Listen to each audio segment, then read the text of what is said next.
Sabi nila, ang pagkakaroon ng pamilya ay regalo mula sa langit.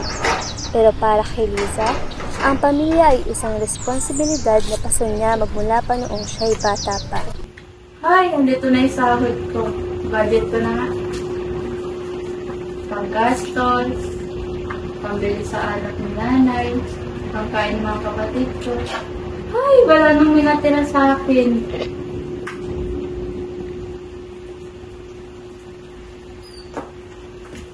Lisa, anak, baka may pera ka dyan oh.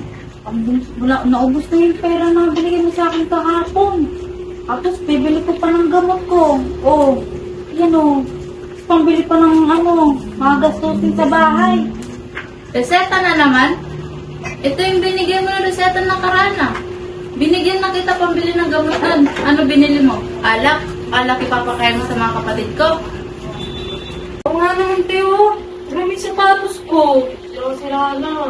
Saka na yung sapatos mo pag may pera na ako ulit. Obligasyon mo yan bilang panganay. Huwag ka na reklamo. Pamilya mo kami. Obligasyon? Lagi na lang obligasyon. Binibigay ko na nga sa inyo lahat. Wala na nga matira sa akin. Ganyan pa rin yung ugali mo. Masyadong nagpapakalog na papatrabaho. Tignan mo, kunti mong sarili ng itsura hindi na maayos-ayos. Totoo, te. Ako tong buntis pero mas mukha siyang nanay kaysa sa akin. Palibhasa, hindi naman kakay. Masaya na kayo sa mga sinasabi niyo. Ganon niyo pa ako kakilala para pagsabihan ng gano'n. Ano naman kung iniwan ako ng tatay ko sa murang kilat? At least ako, tumutulong ako para sa pamilya ko. Baka mana ka kasi sa nanay mo, lasinggera.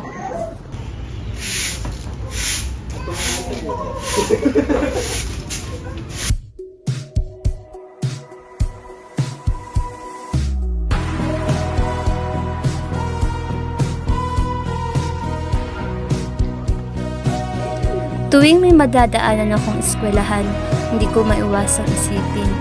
Siguro, kung inuna ko ang pangarap ko kaysa sa aking pamilya, baka nag-aaral pa din ako ngayon.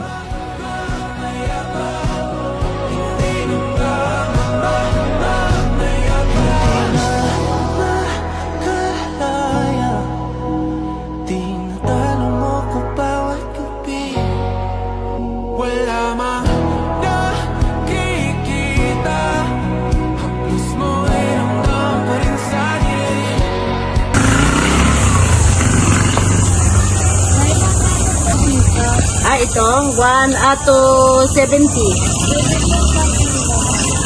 Patimbang ka lang ating kilo na to. Pwede po paano? Pwede po pa-discount? Sige. 1, hindi pwede eh. Kasi gawa ng mahal ng pagkakuha namin kasi baka. Ito pwede. Sa mahal ng bilihin kasi ngayon.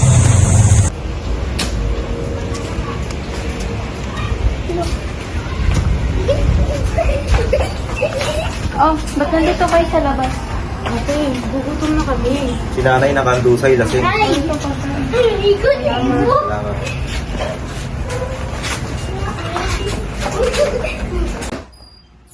Nay, lasing ka na naman?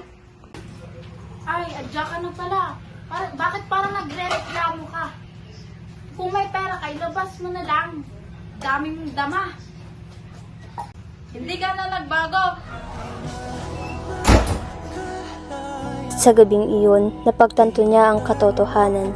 Ang pagiging breadwinner ng pamilya ay hindi lang basta pagbibigay ng pera o pagkain.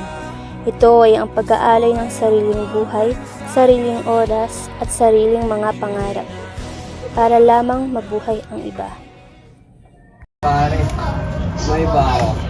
Hindi ako mabayo ko para din nag-aaral ah. Oo nga pre, wala akong balita sa kanila, napabayaan ko na sa sakit.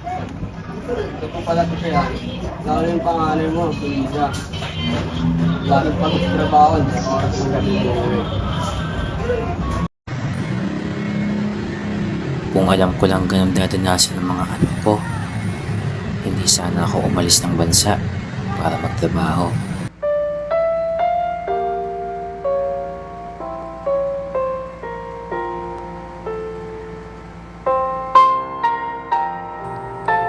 Ang Ama, bigyan mo pa ako ng lakas para ipagpatuloy ang mga pangarap ko. Hindi lang para sa akin, kundi para din sa pamilya ko.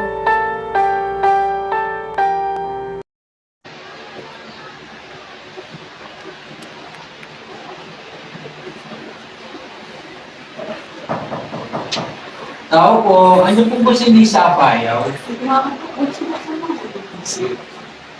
Sino po sila? Ano ba si Lisa Payaw? Lisa. Ate, may naghahanap po sa'yo. Sino yan? Tay, nandiyan ka na pala. Pasok.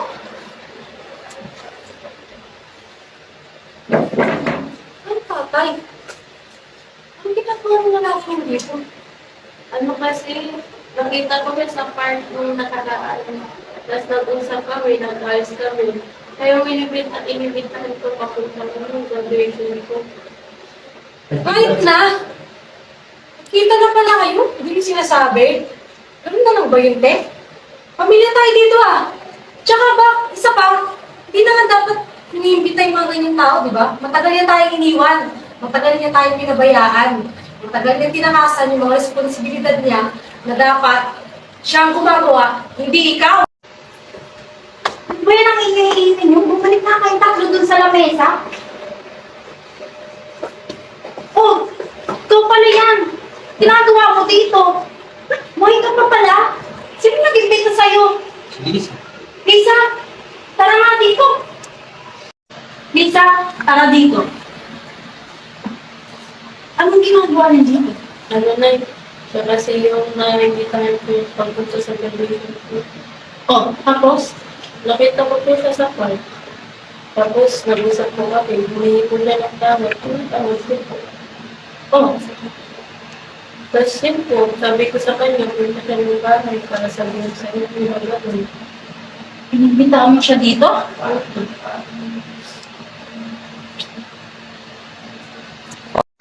Ikaw naman, pagtapos ng ilang taon, ngayon ka lang babalik? Ngayon mo lang naisipan na bumawi? Alam mo naman, nagkapunta ko para sa atin. Kaya mo, nabawi na lang ako sa atin.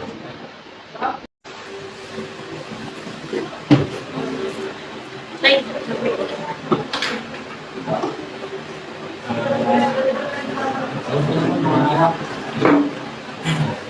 May kabuhay sa tatay niyo.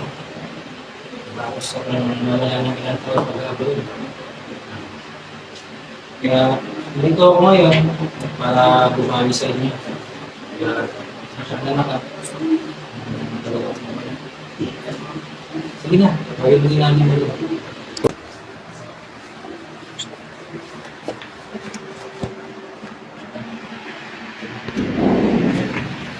Nay, kakain na po.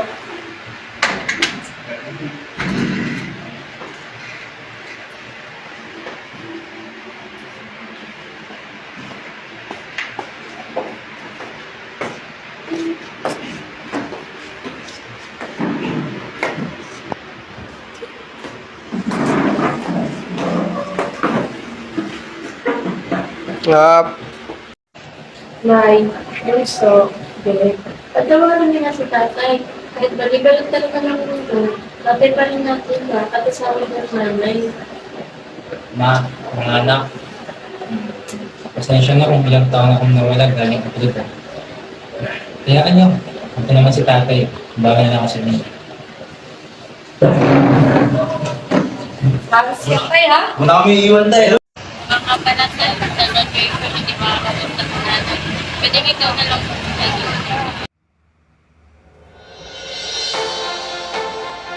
Nagsumikap si Liza para sa kanyang pangarap. Sa tulong ng kanyang ama at kapatid, nakatapos siya ng pag-aaral.